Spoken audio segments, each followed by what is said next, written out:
చెప్పాలి సరే చదువుకుంటే ఏమొస్తుంది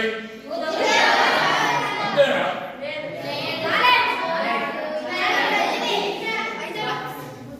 చదువుకుంటే మనకు విజ్ఞానము తెలివితేటలు జ్ఞానము మర్యాద హోదా పెద్ద చిన్న గౌరవము హోదా ప్రపంచంలో ఏం జరుగుతుంది ఎవరెవరు ఎక్కడికి పోతారో ఎక్కడికి వస్తారో ప్రపంచ న్యూస్ అంతా కూడా మనం తెలుసుకునే శక్తి మనలో కూడా ఉంటుంది.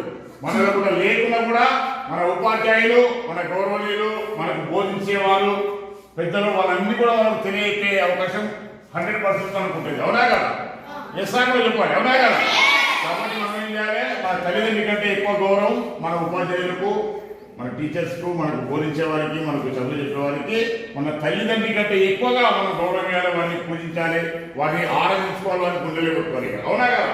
ఎస్ఆర్లో మన జీవితానికి బంగారు భవిష్యత్తు బంగారు పునాదులు వేసేది వాళ్ళే.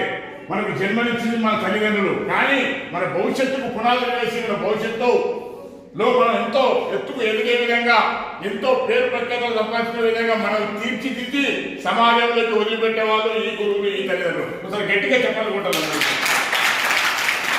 ఆ సందర్భంలో ఎక్కడ కూడా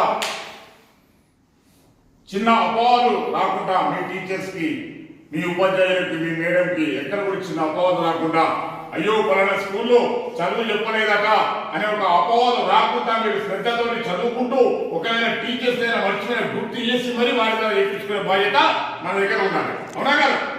ఇసాగో దీనికోరికే మన తల్లిని మనం పంపించేది అంతే కదా. మన తల్లిదండ్రులు ఎందుకు పంపిస్తా ఉన్నారు? అంతే కదా. మన భవిష్యత్తులో మంచి భవిష్యత్తు సంపాదించుకోవాలి, మంచి ఉద్యోగాలలో స్థిరపడాలి అనే ఒక చక్కటి భావనతో మన తల్లిదండ్రులు ఈ స్కూల్కి పంపిస్తా ఉన్నారు. కాబట్టి అక్కడ టీచర్స్ని గౌరవించాలి, వారిని చెప్పేది వినాలి, నేర్చుకోవాలి. ఏదైనా రాకపోతే మొహమాటం లేకుండా నేర్చుకోవాలి. ఇప్పుడు ఇదే స్టేజ్, ఈ స్టేజ్ దాటినంటే మళ్ళీ మనం ఎవరిని అడగలేదు. ఎవరిని అడిగిన మనం చెప్పడానికి మన ఉపాధ్యాయులు ఉండదు. జనంలో పోయినాక మనకి ఎవరు చెప్పరు, ఎవరికో తోచిన వాళ్ళు చెప్తారు. ఇక్కడ ప్రతి సబ్జెక్ట్ ఒక టీచర్ ఉంటాడు, ప్రతి సబ్జెక్ట్ ఒక మేడం ఉంటుంది. కాబట్టి ఏ సబ్జెక్ట్ ఉంటే ఆ సబ్జెక్ట్ వాళ్ళు ఏ టీచర్ మొత్తం క్లియర్గా మీకు చెప్పి మిమ్మల్ని వృద్ధిలో తీసుకొచ్చి మిమ్మల్ని ఒక చక్కటి స్థాయిలో నిలబెట్టే విధంగా ప్రయత్నాలు చేస్తూ ఉంటారు. దానికి అనుగుణంగా ప్రభుత్వం మన ఉపాధ్యాయులకు మన మేడం గారికి కానీ ప్రతి ఒక్కరికి కూడా వారికి ఏ రకంగా గౌరవమేనో గౌరవిస్తూ వారి ద్వారా మీరు గొప్పలయ్యే విధంగా తీర్చిదిద్ది చేసే ఒక ప్రయత్నమే ఈ బడిలో జరుగుతున్న సందర్భం. విశాఖం మరి ఈ సందర్భాన్ని మనం మర్చిపోకుండా ఉండాలి. అదేవిధంగా మరి మనం అందరం కూడా తెలంగాణ రాష్ట్రంలో ఉన్నాం. మీకు అందరికీ తెలుసు తెలంగాణ రాష్ట్రంలో గౌరవించుకుంటామో అదేవిధంగా మన రాష్ట్రాన్ని కూడా మనం గౌరవించుకున్నాం. మన పాఠం ఉంది కదా, ఏ దేశం ఎగినా ఎందుకు కాలేడినా పోడరా అని తల్లి ఉందా కదా. అదేవిధంగా మన తెలంగాణ రాష్ట్ర తల్లిని కూడా గుండెలలో పెట్టుకొని ఉండాలని తెలియజేస్తూ ముందుగా మన తెలంగాణ తల్లి గీతంతో పాటతో మనం కార్యక్రమం మొదలు పెట్టుకున్నాం. మీకు ఎక్కువ బోర్ కొట్టకుండా ఒక హాఫ్ అన్ అవర్ ఒక 2-3 పాటలతో ముగించేద్దాం. ఒకసారి గట్టిగా చెప్పండి.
శాంతి భద్రతల కోసమే కాదు, పిల్లల మంచి కోసం కూడా ఇంత పాట పాడే ఒక డ్రామాలా చేస్తారు, ఒక ప్రోగ్రామ్ చేస్తారని ఇప్పుడే తెలుసుకున్నాను సార్. మామూలుగా నేను ఒక స్టేటస్ ఇందాకే పెట్టుకున్నాను, పిల్లల్ని సెల్కి అన్నింటికి దూరంగా ఉంచాలి, తల్లిదండ్రులు చూసుకున్నారు. అప్పుడు స్కూల్ పంపిస్తే టీచర్స్ ఏమైనా చేయగలుగుతారు, కానీ వాళ్ళు పట్టించుకోకుండా మొత్తం టీచర్లు అంటే అద్భుతాలు ఎలా సృష్టించగలుగుతారని, ఎందుకు పిల్లలు ఇట్లా అవుతున్నారని చెప్పేసి ఇట్లా అనుకోవడం, మీరు వచ్చి వీళ్ళ అవేర్నెస్ తీసుకురావడం, తర్వాత షీట్ తరఫున ఎంత రక్షణ ఇస్తున్నారని చెప్పడం చాలా బాగుంది సార్. Thank you sir. కార్యక్రమానికి ఇచ్చేసినటువంటి మన సార్లందరికీ నమస్కారం.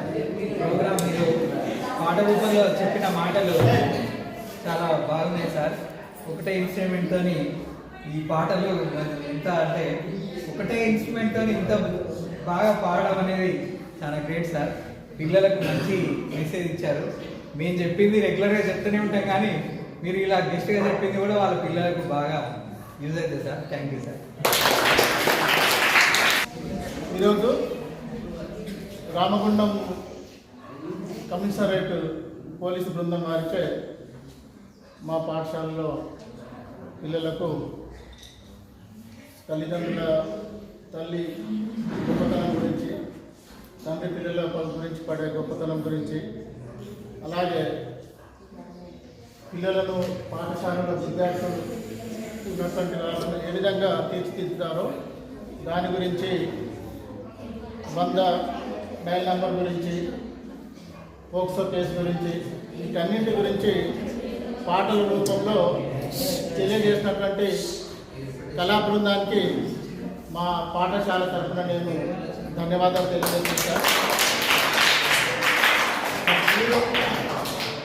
అమ్మ గురించి, గురువు గురించి చెప్పిన పాటల రూపంలో చెప్పినటువంటి ఒక్కొక్క మాట కూడా మా హృదయాలను కదిలించే విధంగా ఉన్నాం సార్. నిజంగా మేము కూడా చాలా ఇన్స్పైర్ అయినాం సార్ మీ పాటలతోటి.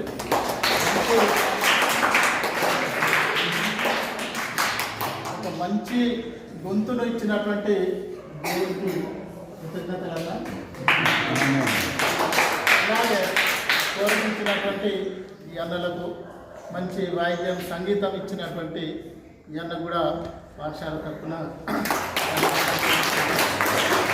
నిజానికి ప్రతిరోజు మేము పిల్లలకు క్రమశిక్షణ గురించి, స్కూల్లో ఎలా ఉండాలి, బయట ఎలా ఉండాలి అనేది ప్రతిరోజు చెప్తూనే ఉంటాము.